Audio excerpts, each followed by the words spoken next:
Boa noite! Boa noite, estamos de volta. Voltamos, ali. Não é? A gente prometeu. A gente falou que a gente vai fazer com frequência esse podcast e agora tá saindo. Quero agradecer os nossos membros que nos cobram sempre. Sim, quando é que vocês vão voltar? Tamo A aí. gente vai tentar fazer ao vivo de novo, né? Que a gente tá tentando confiar na internet, que a gente ainda não tá confiando. Verdade, a gente tem os membros bem... O chat fica bombando.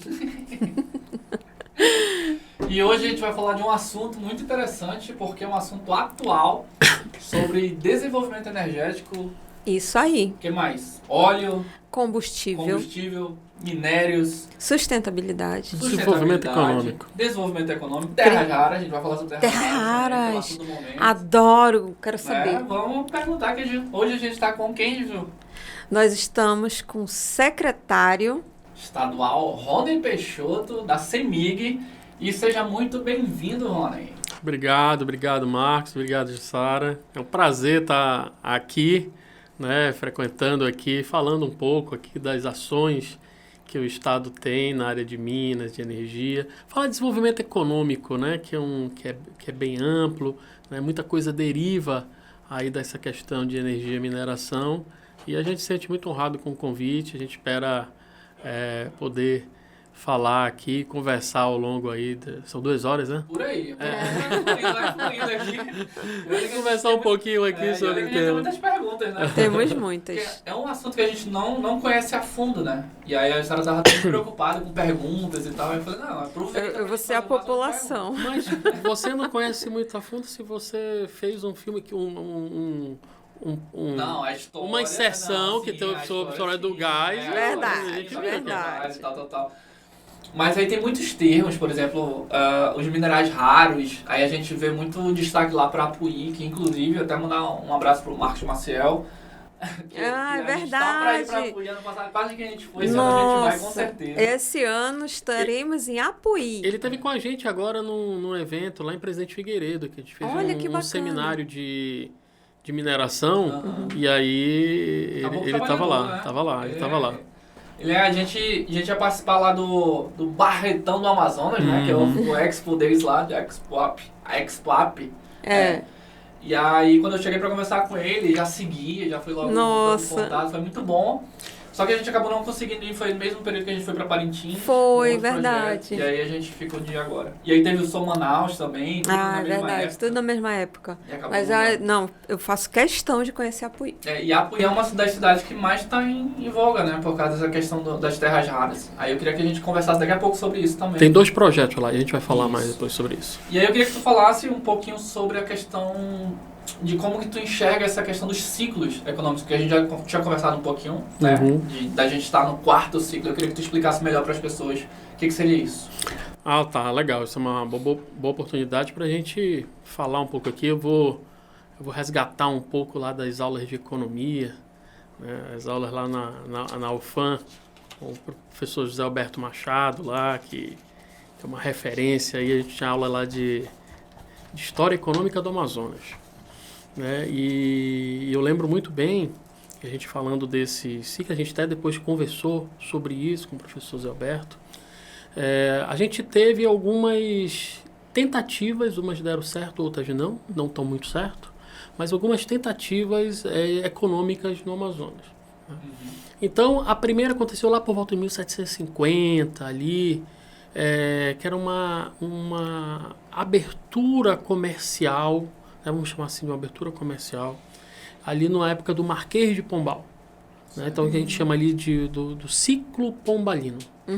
Que foi uma tentativa do governo central promover o desenvolvimento de regiões, inclusive aqui na Amazônia, no Amazonas. Então, houve instalações de vilas, houve abertura de companhias de comércio. Então teve um adensamento econômico com forma de incentivar a economia. Né? Ele foi de baixo escala, uma escala baixa, né?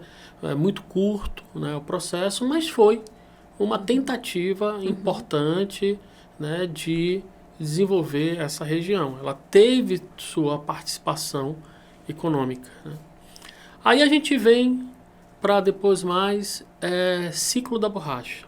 Esse todo mundo, Manaus tem impacto ainda hoje, né, das riquezas promovidas pelo Manaus e o Amazonas, né, do ciclo da borracha, né, teve uma grande escala, grande volume, exportações altíssimas, muita mão de obra, né, para fazer girar toda aquela economia naquele momento, mas chegou num momento, num ciclo, no fim. E aí a gente vai para o nosso terceiro ciclo de desenvolvimento aqui no Amazonas. Aí a gente teve o terceiro ciclo, que é a Zona Franca de Manaus, o Polo Industrial de Manaus. Mais de 500 empresas, né, empresas grandes, né, que acabaram se instalando aqui e desenvolvem suas atividades, promovem geração de emprego, renda, né? Boa parte da nossa economia está atrelada ao polo industrial de Manaus, né? A gente não pode abrir mão do polo industrial de Manaus. Nós que, de vez em quando, né, o Amazonas sofre críticas pelo modelo, sofre ataques à Zona Franca de Manaus, mas a gente não pode abrir mão desse modelo, que é um modelo ainda que leva a nossa economia. E aí a gente entra no que eu tenho chamado de ciclo contemporâneo, formado por algumas matrizes que passaram a se desenvolver no nosso estado. E a gente, nesse ciclo contemporâneo, a gente coloca aí a mineração e a energia. E outras atividades que vão derivar dessas atividades de mineração e energia. Né? Então, e eu falo energia, eu estou incluindo aí o petróleo, o gás, né? Toda essa parte. Não a energia como um fator de consumo, né, de infraestrutura, mas a energia como fator para desenvolvimento econômico. Né? Então, é isso que a gente enxerga. Então, a gente tem esse ciclo contemporâneo. E aí a gente vai falar um pouco que esse ciclo contemporâneo, que essa nova matriz econômica já é uma realidade. Já está presente, já é uma diversificação, né, da nossa economia, até então muito atrelada ao polo industrial de Manaus. E o governo do estado, através das políticas que o governador Wilson tem implementado ao longo dos anos, né, vem cada vez mais dando uma atenção especial para esses segmentos, né, com ações, com projetos, para que a gente possa cada vez mais desenvolver essa nova matriz econômica. Mas, Rony, qual a importância de tudo isso? O que de fato vem acontecendo nesse segmento de Minas e Energia? Nós temos no Amazonas uma atividade mineral muito pequena, né? E a parte também de desenvolvimento, né, de exploração de petróleo e gás, que começou incipiente, mas agora vem se transformando. Né? A gente tem lá a base de Urucu, ali em Quari, e do outro lado a gente tinha a mineração Taboca, né, em Presidente Figueiredo. E aí começou a surgir outras atividades. Né? E aí a gente teve aí um gasoduto que chegou até Manaus, né, gerando aí, levando gás até as termoelétricas aqui do nosso estado. E a partir de 2021, onde a gente houve a quebra do monopólio do gás, né, que foi uma atitude muito corajosa do governador, né, de quebrar, né, o monopólio. Eu uso, às vezes, o termo também de abertura do mercado, né, distribuição e comercialização do gás. À época a gente soltou uma hashtag. Lembra, Marquito? Libera o gás. Libera o gás, né? Então, assim, a gente tem, a partir de então, ali, com a instalação da empresa Eneva, no município de Silves, né, já um outro adensamento econômico. Né? Hoje são mais de 5 mil empregos gerados naquela região. Né? O investimento atualizado deles hoje é de 7,1 bilhões de reais. No Campo do Azulão. No Campo do Azulão. Né? Existe também uma outra tratativa, já um outro projeto que é ali na região de Carauari, né, na questão do Campo do Juruá.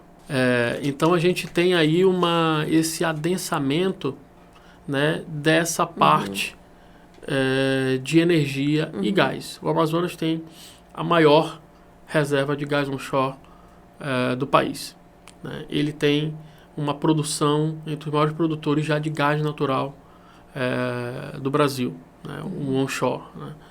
O onshore é aquele que está, para os ouvintes que não sabem, aquele que é produzido na terra, não está em alto mar, né? Não é o que seria o offshore. Então, nós temos aí um potencial incrível, né? Ali tem talvez mais gás do que o Azulão. Tá? Partiu Carauari. Então, esse é um projeto futuro que está sendo estudado e tal, e com certeza vai dar sua contribuição para a economia do Amazonas. E a gente tem outros projetos. A gente teve recentemente a mineração Taboca, né, que mudou o controlador da mineração Taboca, passou a ser antes era um grupo peruano, agora é um grupo chinês. Né? E aí, recentemente o grupo chinês anunciou um investimento de 500 milhões de reais, 100 milhões de dólares, mais de $500 bilhão. Nossa. Isso é muita confiança, né? Isso. Na região. O plano é, nos próximos 1 ano, 2 anos, aumentar 30% a produção e depois, nos próximos 5 anos, dobrar a produção. Então, é uma confiança grande, como você falou, no potencial do Amazonas para essa questão da mineração ali do tântalo, né, do estanho, né, do nióbio. Então, eles têm aí esse foco aí para essa mineração para alta tecnologia, né, que é usada em turbinas, em ímãs, né, essas coisas todas. Aí a gente tem também esse anúncio, a gente tem também um projeto agora que é de hibridização das termoelétricas no interior do estado. Isso são cerca de mais ou menos também 500 milhões de reais que vai vir da conta CCC, da conta de consumo, justamente para mudar a matriz de óleo diesel para sistemas fotovoltaicos, né? Então vai hibridizar, vai mudar, então vai ser um investimento amplo aí nessas termoelétricas. A gente já falou de Eneva, a gente já falou de Taboca, a gente tem a própria Potássio do Brasil, né, com investimento previsto aí de 13 bi, já investiram boa parte disso, na parte de prospecção, projetos, enfim, agora eles estão na fase de construção, supressão vegetal, lá são mais ou menos 3, 4 anos de obra. Nossa. De obra, né? Você vai construir um shaft, né, com 800 metros de profundidade, né? Então requer aí um bom tempo de obra. A gente tem também a própria Petrobras, que vai fazer uma nova campanha de prospecção, ela vai fazer novos poços ali na região de Urucu, Coari, vão também modernizar lá, então mais investimento com ali certeza. Na região. Nós temos, como você tinha falado aí, da questão das terras raras, né, uma empresa chamada BBX, que é uma empresa de origem australiana, mas tem capital, tem funding de outras regiões, e eles estavam fazendo uma pesquisa de ouro lá no Apuí. Pesquisa de ouro e tal, e em determinado momento eles viram que, opa, olha que o relatório tem esse negócio aqui, terras raras. E aí eles passaram a focar em terras raras, e é um projeto que tem uma alta tecnologia para a extração das terras raras, né, com baixo impacto ambiental, porque não é lavra a céu aberto, são pequenos furos com processo que ele enxerta o líquido e depois desce e retira só o líquido e vai lá retirar as terras raras. Não prejudica quem está em cima. Nada, se são pequenos furos que vai ser feito. Né? Está em processo de licenciamento ambiental, né? Então tem todo esse tempo aí do licenciamento. E tem mais, que mais que a gente pode falar? No Apuí também, falando de Apuí, a gente tem um investimento lá também para fosfato, em uma empresa chamada FASA, né, de investidores, inclusive amazonenses, estão focado também para fosfato, né, fosfato que faz parte ali dos macronutrientes, né. Então a gente tem fosfato em Apuí, a gente tem potássio em Autazes e a gente tem os nitrogenados, né, que é através do gás. Portanto, a gente tem todos os macronutrientes e aí deriva, né, lembra que eu falei que a partir de energia e mineração deriva outras cadeias, deriva, por exemplo, uma cadeia de fertilizante, deriva, por exemplo, uma cadeia de um polo petroquímico, deriva também aí, quem sabe, a questão de data center, que a gente até iniciou uma discussão sobre data center, porque não dá para ter data center se não tiver energia. Energia, verdade. E nós temos, e não é qualquer energia, tem que ser uma energia firme, tem que ser 24 horas, 7 dias por semana, 365 dias no ano. E mais o lance para resfriar, né? Para poder segurar a potência. E nós temos gás para promover essa energia firme. E outra coisa que o data center precisa é água. O que mais temos no Amazonas é água. Verdade. E além disso, nessa parte de resfriamento, tem novas tecnologias surgindo, né, para melhorar essa questão aí do resfriamento de data center, né?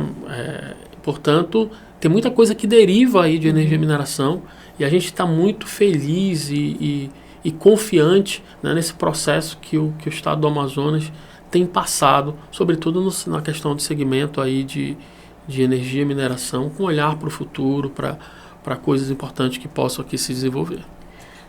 Nossa, e uma secretaria que é um bebê, né? Que foi em 2023 com tanta responsabilidade.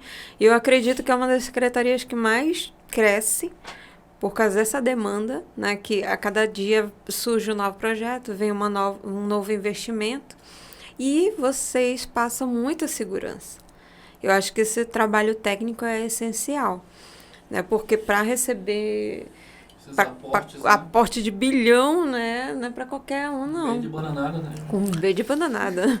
E assim, nós que somos amazonenses, a gente sabe a importância desses investimentos e dessas descobertas, de toda essa pesquisa que é feita, todo esse trabalho que é feito, porque de fato reflete. Eu conheço Silves, a gente já esteve em Silves, e a gente vê como impacta na vida das pessoas, né, da população ali, como é que quase 100% da cidade empregada, então a gente vê de fato que ali tem o retorno. A estrada, né? A estrada é perfeita.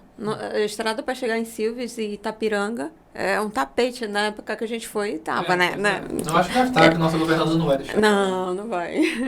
Então, assim, a gente percebe, as pessoas falam com orgulho, mas quando a gente sai daqui e vai para a COP, aí a gente é meio que, vai falar sobre... É que o pessoal...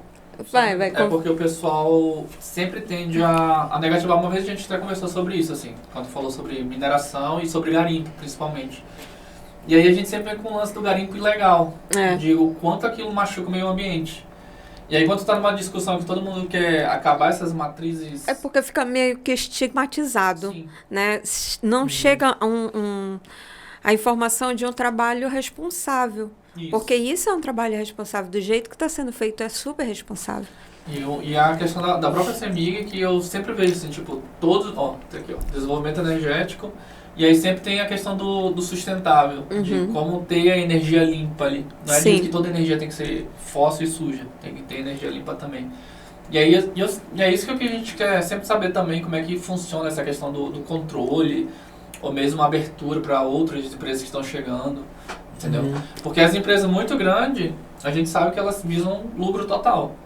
E aí o meio ambiente é segundo plano. Mas a gente tem mais responsabilidade com isso também. Vamos lá. Você falou da secretaria, né? Uma secretaria pequena e... Nova. É uma grande. secretaria pequena. É nova. Uma secretaria pequena, nova. Uhum. Relativamente pequena, se você comparasse como Secretaria de Saúde, Secretaria de Educação, que são secretarias gigantes, né? Que tem uma ampla rede, né, de atuação dentro do Estado. A Secretaria foi criada em 2023, né, e é importante frisar que todo esse trabalho que tem sido feito, ele não aconteceu porque o Rony é secretário lá. Não. A gente está cumprindo um trabalho dentro do governo do governador Wilson Lima, né, para a gente cada vez mais melhorar o ambiente de negócios para aquelas pessoas e melhorar as políticas, né, para que a gente, as políticas públicas, para que a gente possa atrair, né, mais empresas. Mas tem outras pessoas responsáveis, né, também nesse processo. O próprio papel que a Assembleia Legislativa fez, né, de fazer uma mudança de uma lei, né, para propiciar, né, uma abertura ali naquele mercado de gás foi importantíssima, né? Então havia já ali um entendimento naquele momento do Poder Executivo de fazer isso, e ele contou com a Assembleia Legislativa, né? Então ali liderado, o relator foi o deputado Sinésio, né, que teve um papel importante nesse processo aí dessa quebra do monopólio, né, assim como outros, toda a legislatura ali que participou desse processo, né, e a decisão, né, a coragem do governador de chegar e dizer, não, vamos fazer isso porque isso vai ser bom para o Amazonas. E aí você falou agora da M010. M010, o governador fez a inauguração dela, né, de boa parte dela, de boa parte dela no ano passado, né, então ela está muito boa, né, a gente chega lá em Silves e Itapiranga, até porque tem os caminhões ali da empresa Neva que leva o gás até Roraima passam, né, por ali, então tem que estar toda hora tendo uma manutenção, né, nessa rodovia, que é uma rodovia muito importante para o nosso estado, né? Escoa ali, muita produção. Fiquei até pensando agora, pegar lá da Eneva, aí pega da 240, pega 010, aí passa a rodoviária, sobe para 164, que para Roraima é para outro lado. Caramba, é o caminho... tem que pegar o gás, aí ele tem que comprimir o gás, né? Comprime o gás, aí depois chega lá e descomprime, esquenta, né? Para ele... Caramba. Então é todo um processo aí bem complexo, né? Sim. Mas tudo funciona, graças a Deus, de uma forma bem tranquila. Então, assim, nós temos essas matrizes, né, se desenvolvendo, e o que você falou, Marcos, da questão de desmistificar essa questão da mineração. É que a gente viu no passado muitos problemas na área de mineração, né? Até recentemente a gente viu isso, e isso causa um certo impacto, né? A gente viu também regiões. Eu lembro que assim que eu recebi o convite do governador, né, para assumir a secretaria e foi anunciado, tal, o meu orientador do mestrado, o professor Augusto Rocha, ele me mandou um livro. Ele disse, Rony, vou mandar esse livro. E esse livro era sobre o que aconteceu ali na região de Potosí, na Bolívia, né? Em que durante muito tempo foi uma das cidades mais ricas do mundo, né? E foram lá e retiraram toda a prata que tinha ali em Potosí, e Potosí hoje ficou abandonado. Isso a gente está falando de muito tempo atrás, né? Hoje não se permite mais isso. Né? Hoje não tem nenhum empreendimento que não passe por um rigor muito sério da parte ambiental, né? Olhando tudo, com o órgão de controle olhando, né? A sociedade inteira observando, né? As contrapartidas que as empresas precisam fazer. Hoje as empresas que vão atuar, elas têm que ter em mente 3 letrinhas, que é o E, o S e o G, né? Que eles têm que estar ali observando o meio ambiente, né, a governança e a sociedade, para saber se está tendo esse retorno. Então, hoje o mundo mais não permite empreendimentos que não sejam sustentáveis e que tenham um alto retorno para a sociedade. E é isso que, quando a gente conversa, por exemplo, com a empresa chinesa que está controlando a taboca, uma das questões é prioridade à manutenção dos empregos das pessoas da região. Prioridade à capacitação das pessoas daquela região. Ano passado, vocês falaram da COP30, e o governador lançou lá na COP30, ele assinou a mensagem governamental que encaminhava para a Assembleia Legislativa a política estadual de transição energética. Sim. E dentro de uns fatores que está lá na política estadual de transição energética, está o relatório de inserção econômica e social, que é um relatório que passará a ser feito pela Secretaria de Estado de Energia, Mineração e Gás, analisando as empresas que estão atuando no nosso estado, né, sobre a inserção econômica dela na região.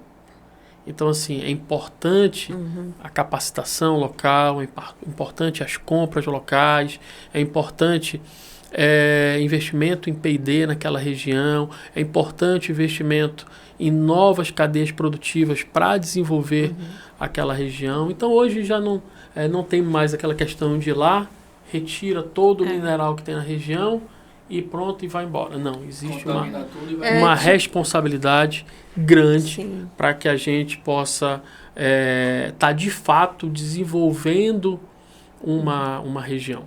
A gente não vai muito longe, vem Serra Pelada, tudo que aconteceu ali, então eu acho que é meio que um trauma, né? Assim, mas hoje em dia é outra situação.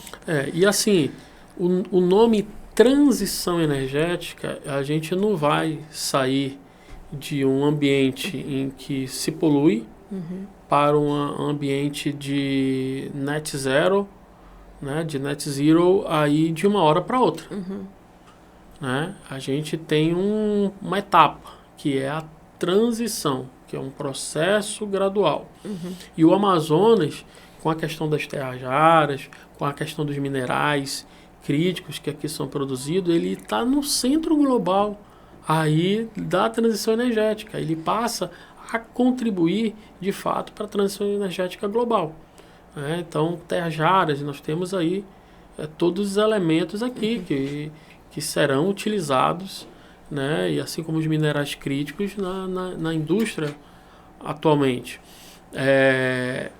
Então, portanto, assim, é um momento muito importante para o Estado a gente saber aproveitar isso da melhor forma possível. É possível ter um controle de quanto que está sendo extraído, ter uma limitação?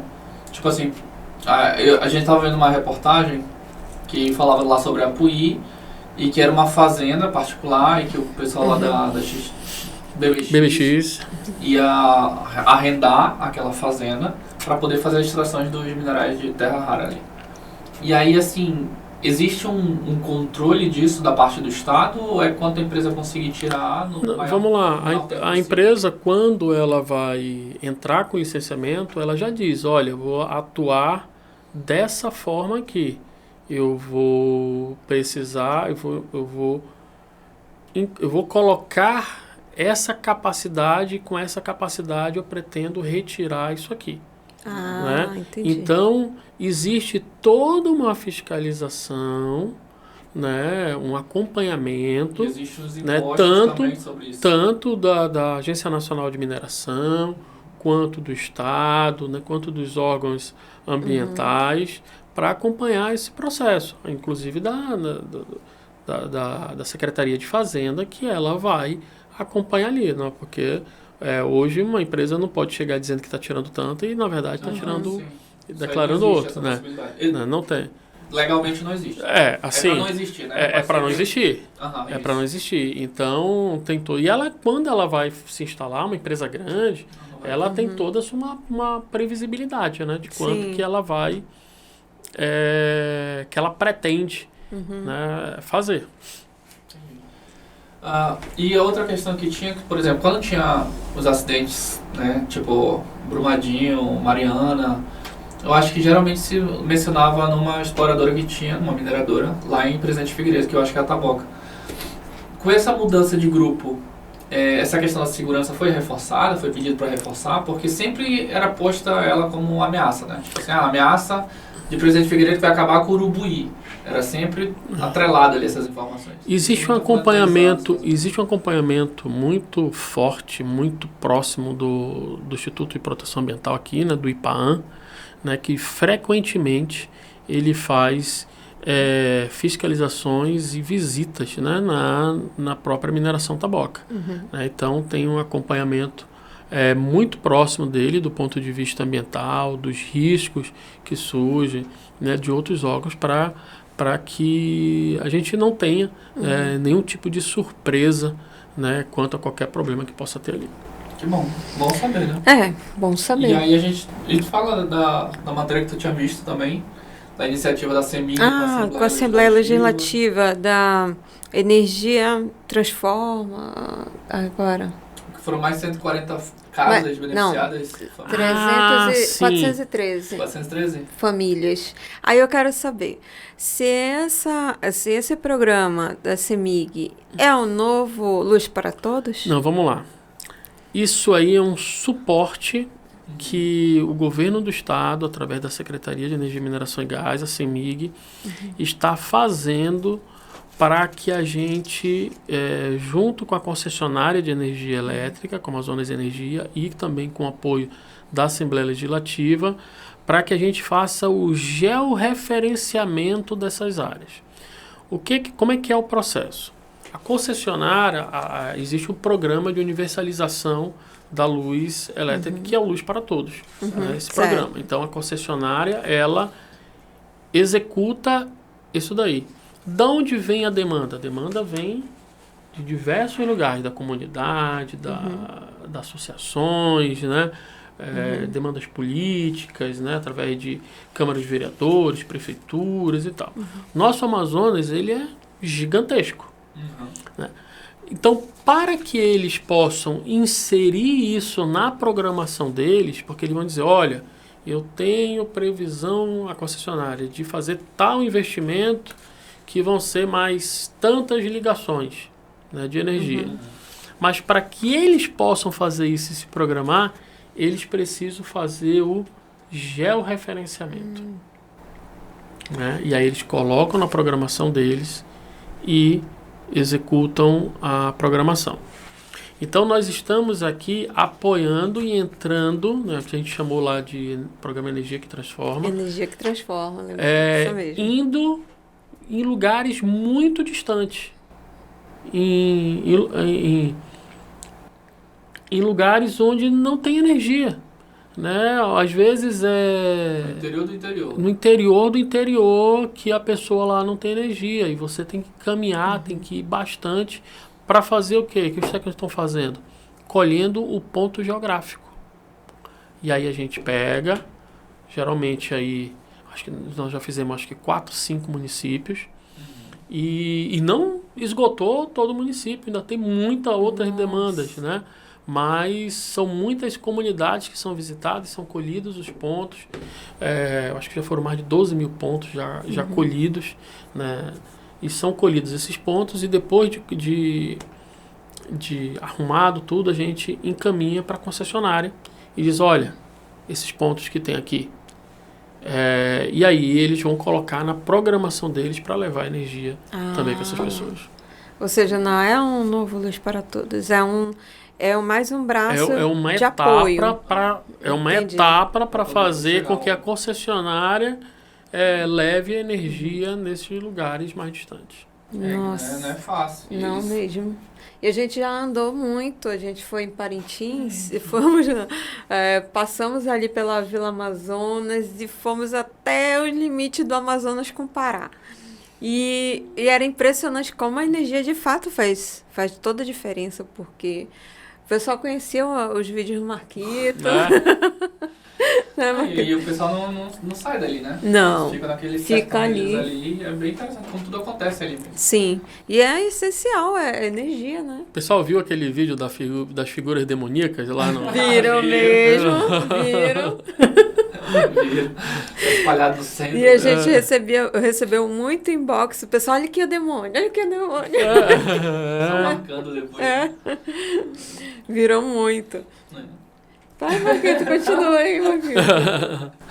Não, e eu acho bem interessante de... Tipo, eu tô muito mais, assim, pensando nessas oportunidades e pensando como é que a sociedade como um todo pode aproveitar essa oportunidade, como eles podem ver esses eventos que estão acontecendo e de repente começar a investir. Ou só dá para entrar quem já for muito grande. Dá para começar. Entrar em empreendimentos nessa área? Nessa área. Tipo startup, eu tenho uma startup. Ou eu tenho um dinheirinho que eu quero aportar em algum canto. Olha, eu vi uma história. Como é que começa? Eu vi uma história, Marcos e Jussara. Não lembro qual foi o programa que eu vi, mas era uma moça que ela... uma pessoa que tinha estudado um pouco sobre energia e tal. E aí teve o leilão da ANP. E teve o leilão da ANP e ela, sozinha, se inscreveu e arrematou um poço da ANP. E ela chegou e conseguiu entrar no leilão e ganhar um poço. Caramba, tá rica. E a partir dali ela passou, não sei como é que tá hoje, mas ela passou a desenvolver um projeto ali para gerar energia através daquele poço. Nossa. Lá. Então, assim, isso vai depender do apetite empreendedor da pessoa. Como eu falei, o projeto de fosfato Topoí tem empresários amazonenses. Sim. Né? A Potássio tem investimento de amazonenses. A empresa BBX, ela iniciou como uma empresa júnior. Uma empresa pequena que começou a se desenvolver. Né? Então, isso é muito importante. Países como o Canadá, eles já têm essa cultura, né? Na Austrália também, né? Às vezes de startups, empresas pequenas começarem a se desenvolver e crescerem. E é isso um pouco do que a gente está querendo fazer aqui no Amazonas, e a gente traduz tudo isso, o que está acontecendo, numa grande mostra, né, para ver o que está acontecendo hoje em dia, que eu acho que depois que a gente vai falar, que é o evento Amazonas Óleo, Gás e Energia, que é uma parceria muito boa que a gente fez com o Sebrae. A gente está no 3º ano nesse evento. Começou ali com menos de 1.000 participantes em 2024. 2025 já teve 3.000 participantes. A gente espera aí mais de 6.000 participações.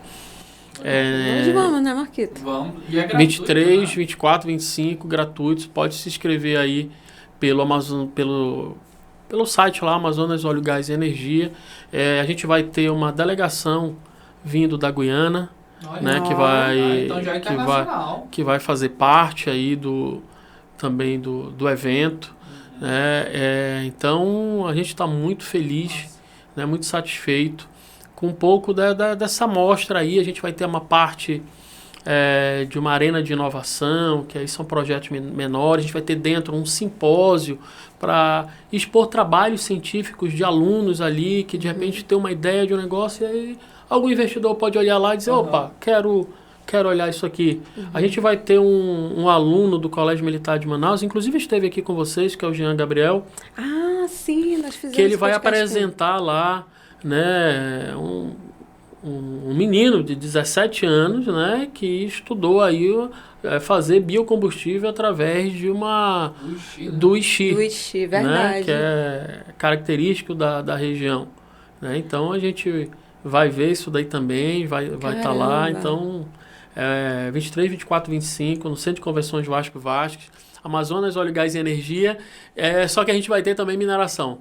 E aí, quem sabe nos próximos anos, o evento vai se ampliar também para mineração, né, para condensar toda essa cadeia de energia e mineração no estado.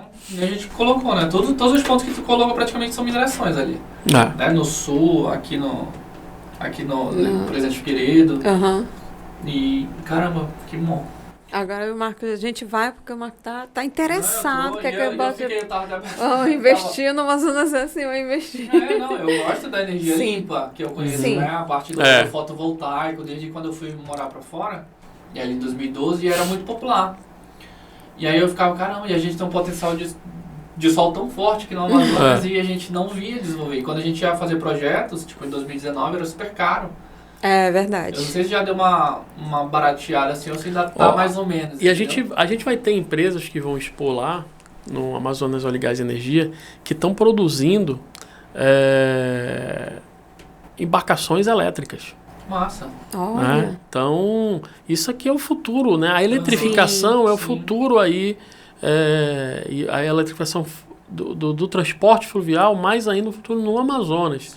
Né? Então, é algo que vai crescer muito, né? Desenvolver muito. Mestrado, e aí tinham vários totemzinhos para recarga de carro elétrico e tal, e tipo, 2010.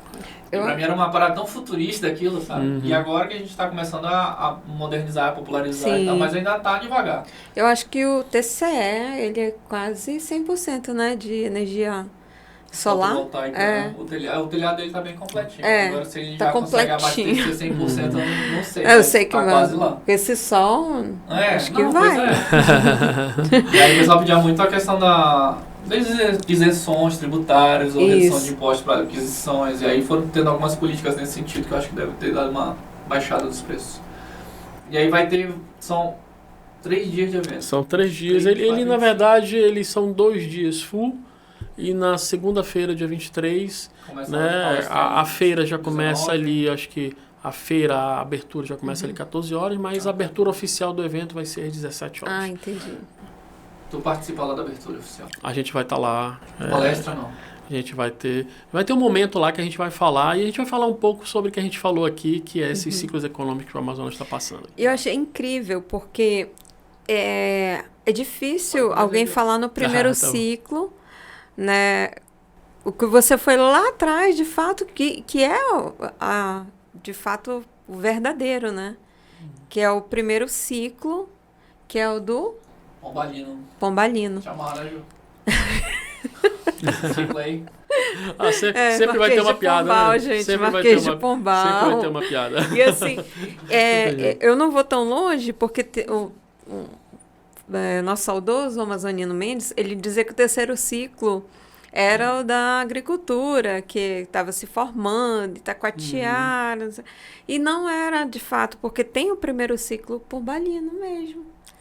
E dali, eu acredito que o quarto ciclo que é o a gente chama de ciclo contemporâneo, né? Que é o da energia mesmo, que é onde para todos os olhos estão voltados agora para energia e mineração está no centro hoje da geopolítica mundial. Sim. Né? Então a gente está vendo aí o reflexo dessa briga, né, que tem entre diversos países, e por trás, um pano de fundo, você vai olhar ali interesse na área de energia e mineração. E essas terras raras, para quem não sabe, você explica para gente. Terras raras não é tão rara assim. Ele tem muita ocorrência em muitos lugares. O terras raras são os elementos químicos, são 17 elementos químicos, né, que eles têm uma função muito importante, principalmente na indústria de tecnologia. Né? Então, eles são raros porque eles são difíceis, né, de você retirá-los. Tá? E aí a gente tem, né, Deus quis e colocou lá na região do Apuí, né, uma possibilidade de ter a possibilidade não, tem todos os elementos lá naquela região.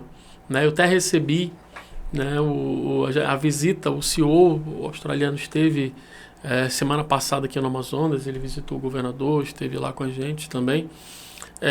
A gente recebeu uma amostra dos 16 elementos dentro. Lá só tinha um que não estava lá. Nossa! Então, assim, é um momento muito importante para o nosso estado estar vivendo tudo isso.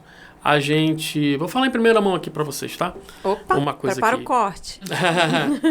A gente vai iniciar, a gente já teve uma conversa com o Serviço Geológico do Brasil, né, que cuida da parte de prospecção, né? E aí a gente já teve uma conversa e nós vamos iniciar um novo mapeamento focado em minerais para terras raras, minerais críticos e minerais para fertilizantes, né? A gente está na fase de fechamento dessa parceria, a gente está conversando com eles para que a gente possa chegar e depois apresentar para investidores e dizer assim, olha, o Amazonas tem mais potencial nessa região, nessa região, nessa região e nessa região. Fazer um mapa dos minerais. Né? Exatamente. Né? Então a gente está focado nesses minerais com, vamos dizer, os minerais do momento. Né? Que hoje e pelos próximos anos a indústria vai absorver e vai demandar. Ter essa riqueza não causa medo também? Eu acho que causa muita responsabilidade, né? De gerir tudo isso com responsabilidade, com preocupação ambiental, com preocupação às pessoas, com a preocupação de fazer o certo sempre. E acho que é isso que demanda, acho que mais do que medo, a responsabilidade de fazer certo. Bom. De fazer a retirada com responsabilidade. Sim, dos outros olhos grandes não querer invadir também. O pessoal tava de olho, né, nas nossas terras raras. Não, e aí por isso que eu pergunto, assim, né, porque, tipo assim, lá de Apuí foi a casa, assim, um monte de, pode botar umas aspas, eles vão negar pra sempre, lógico. Mas aí o cara tem uma suspeita que possa ter. Tá procurando ouro e encontra muito mais do que ouro. Uhum. E tipo assim, eles estavam procurando, entendeu? Então imagina se pararem para procurar em outros cantos também, provavelmente vai encontrar, porque ninguém está procurando, entendeu? Por isso o trabalho da geolocalização. Exato. Para fazer a pesquisa acompanhada com a... O serviço geológico, ele já tem um amplo estudo, né, dentro do estado, porque eles... Né, o geólogo, ele tem um olhar, né? Eu estava brincando que a primeira vez que eu fui lá em Urucu, e você sai daqui de Manaus e passa boa parte ali voando no avião, vai, tem uma parte que é só floresta, e você pousa uma cidadezinha lá em Urucu. E aí a minha primeira reação quando eu desci do avião é pensar, como é que esse geólogo descobre aqui, né, que tem... Mas tudo isso é uma técnica, né, um processo pelo tipo de rocha, pelo tipo de formação geológica, né, pelo tipo do ambiente ali que está inserido aquela região, e então ele sabe prever, né, ali o que é que pode ter. Qual é o indício que... Para o cara começar a furar do nada, assim, não é do nada, do nada. É que nem eu falo pro Marcos, às vezes, eu digo, gente, quem que teve a ideia de colonizar aqui nessa situação? Como é que acharam? É tipo isso. Então, assim, ele vai lá, faz vários furos, e aí, opa, aqui encontrei. Aí vai ampliando para saber a região, estimar o tamanho da reserva, né? Então, eu lembro é um trabalho bonito. Eu era adolescente e o meu pai morava em Silves. Morou um bom tempo em Silves. E, assim, todas as vezes que eu ia lá para visitá-lo, sempre tinha aquela conversa. Olha, que tem muito combustível aqui. Aí a pessoa dizia que era petróleo, né? Isso daqui tem um campo que é cheio de petróleo. Aí eu dizia, nada. Mas, porque eu não tinha essa... Não, mas vieram aqui, estudaram tudinho. E hoje eu sei que, de fato, eram os estudos, as pesquisas que estavam sendo feitas, porque não é do dia para a noite. 4 anos... Como é que é o nome da rocha que tem o potássio? Não sei. Como é que é, Marcos? Lembra aí, Marquito. Não sei nem como se extrai o potássio. Pesquisa aí, Julie. É dentro de uma rocha, que fura a rocha. Ele é encontrado na Carnalita, mas tem uma outra rocha também. A Silvinita. E como é o nome do município? Silves. Olha, ora. Silvinita. Não, e assim, o pessoal falava muito. Eu lembro, assim, a gente tem reunida. Tem ocorrência lá de Silvinita e de potássio lá na região de Silves. Caramba. Já vem por isso o nome, né? Silves. Uma ilha maravilhosa. Já não vai esquecer mais. Eu pelo menos já sei que não vou. Esquecer. As Silves a gente volta. O nome da rocha. Foi lá onde o Marcos aprendeu a pescar. Nunca tinha pescado na Não? vida dele. Aí engatou o varal lá e era o peixe grande. Até a gente ia descobrir que ele tinha engatado num tronco. Ah, ele pescou um Aí tronco. já, Tem que mais amarrar, né? Ah, legal, gente. Mas agora eu entendo, porque 4 anos para perfuração de um poço, é tudo muito arquitetado, muito trabalhado, muito estudado. Então não é de fato de dia para noite, né? Exato. E a tecnologia hoje ajuda muito, né? Exato, Do sim. que, sei lá, 1990, que eu era um bebezinho. E é engraçado que isso, né, eles fazem pelo processo, né, como se fosse um ultrassom na Terra. Né? E com aquele ultrassom na Terra, eles vão ler aqueles mapas, né, do ultrassom. Aí vão vendo lá, de acordo com a refração do som embaixo da Terra, eles sabem identificar que tipo de rocha que tem ali e o que pode ter ali. Caramba! Tem tecnologia para isso. Tá avançado, tá? E ainda voltando aqui, eu queria só que tu explicasse um pouquinho sobre esse termo que pra mim chamou muita atenção, Arco que é o Norte. Arco Norte. Então, assim, se a gente observar o que a gente quis falar com o Arco Norte, né? Se a gente olhar a América do Sul, né, existe toda um local, uma localização que está vendo desenvolvimento energético, que inicia Amazonas, Guiana, Suriname e Amapá, formando um arco. Então a gente passou a chamar ali de Arco Norte do desenvolvimento energético, essa região, e é mais para contextualizar essa região onde o Amazonas está totalmente inserido e é protagonista, né, de uma fase muito importante, um capítulo muito importante na economia do Estado, que é o desenvolvimento energético. Então ele está inserido nesse eixo e a gente vai ter no evento ali uma grande integração, né, com a Guiana e uma integração também com a Amapá. Né, Sim, onde está tendo ali juntando esforços, da Foz, né, também. Juntando esforços, porque quem ganha isso ganha todos. Sim. Né? Empresas do Amazonas que podem estar operando em outras regiões, pessoas que vão estar capacitando para também atuar em outras regiões.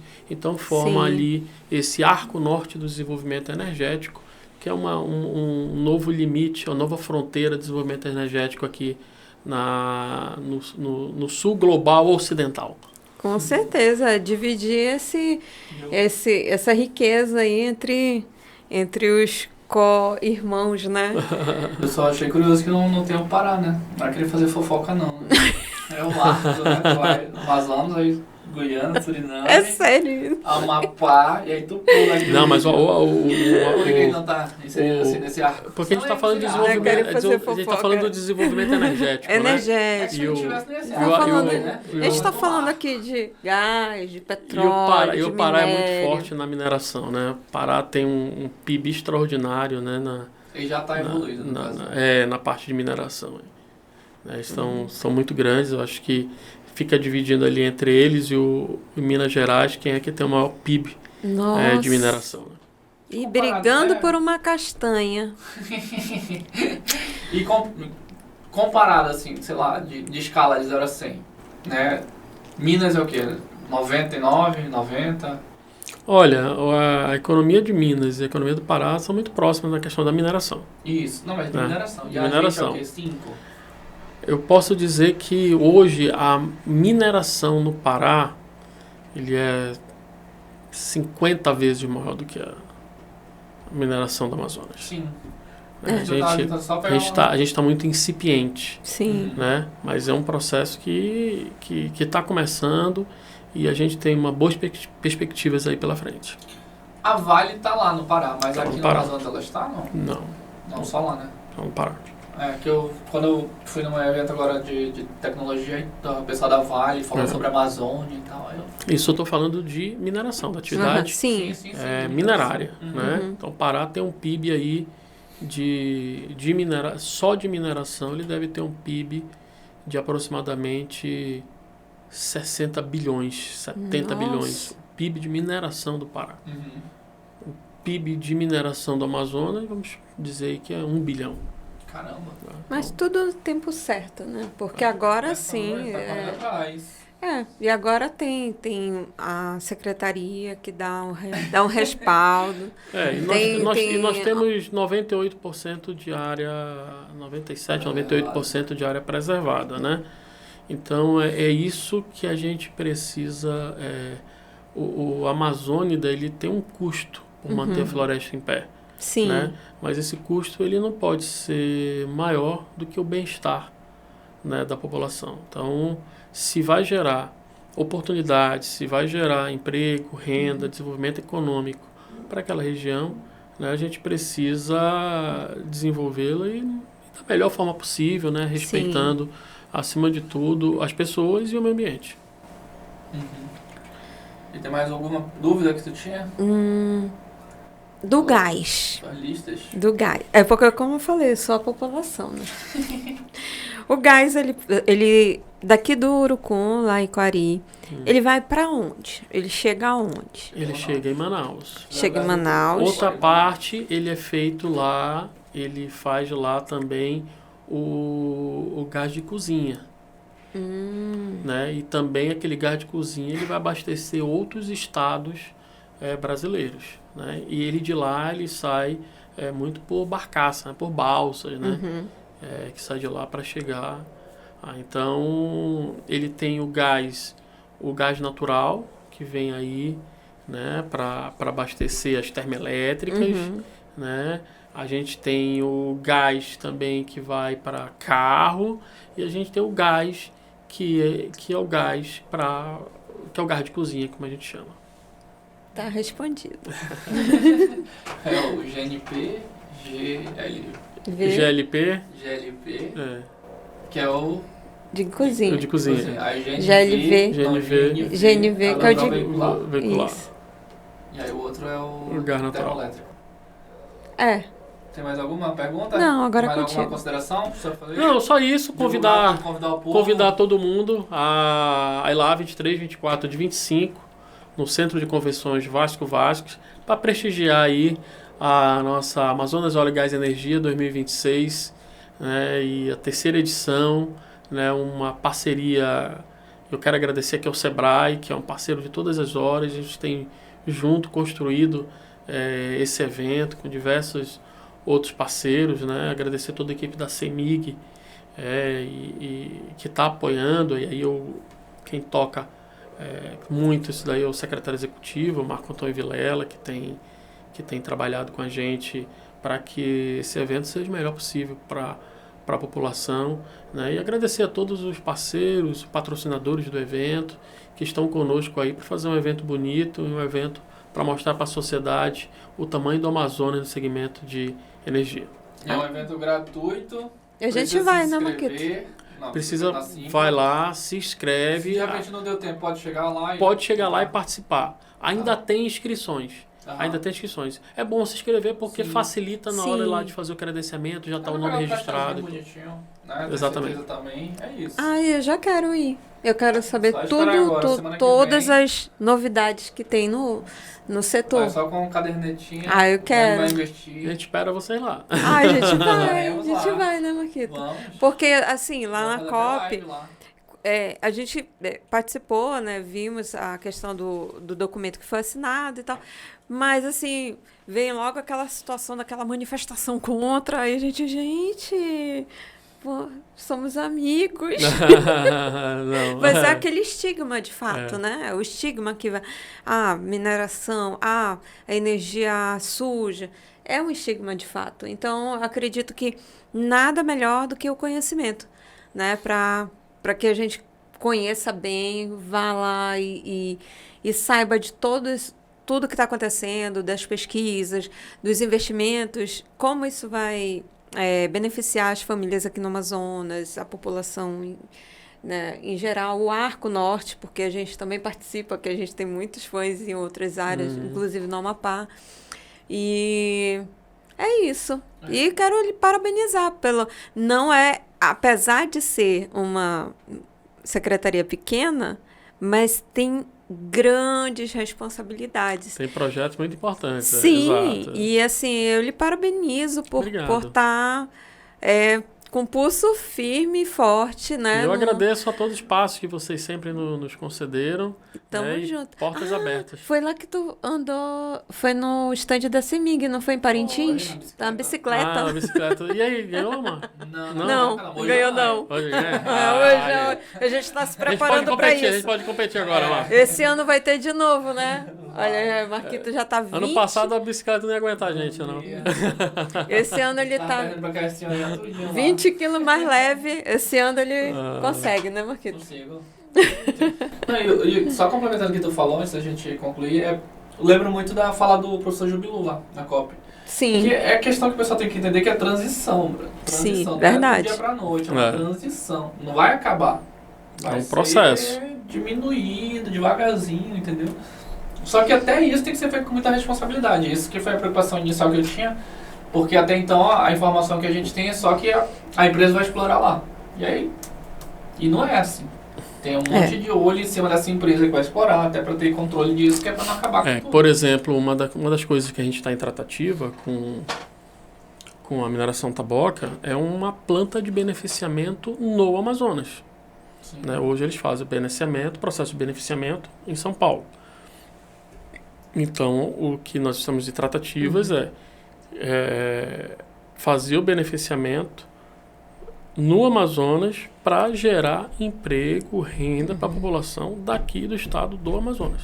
Sim, na contrapartida. Sim. Então, essa é uma tratativa, a gente está evoluindo, a gente espera boas notícias por aí. Pronto. Tá feito o convite, fique à vontade, a gente vai fazer vídeo também, né? Sim. Vamos contar um pouquinho do que a gente aprendeu aqui. Conte com a gente. E a gente vai ter um podcast lá, viu? Olha que legal. Vai ter um podcast lá. E assim, essa história do gás a gente está acompanhando desde o início mesmo, né, Marquito? Desde o hashtag Libera o Gás. Libera o Gás. A gente estava pedindo para derrubar o veto. Derruba o veto. Gente, muito obrigado, viu? Muito obrigado e vamos junto aí. Vai ser um evento muito bonito. Pronto. E é isso, pessoal. Obrigada. Espero que vocês tenham gostado, que tenha sido útil essa conversa aí para vocês que estão aprendendo também com a gente. E se foi útil, se inscreva no nosso canal. Deixa o like. E não esqueça de ativar a campa, porque assim, toda vez que tiver a gente lançar o próximo vídeo, você será notificado. Valeu!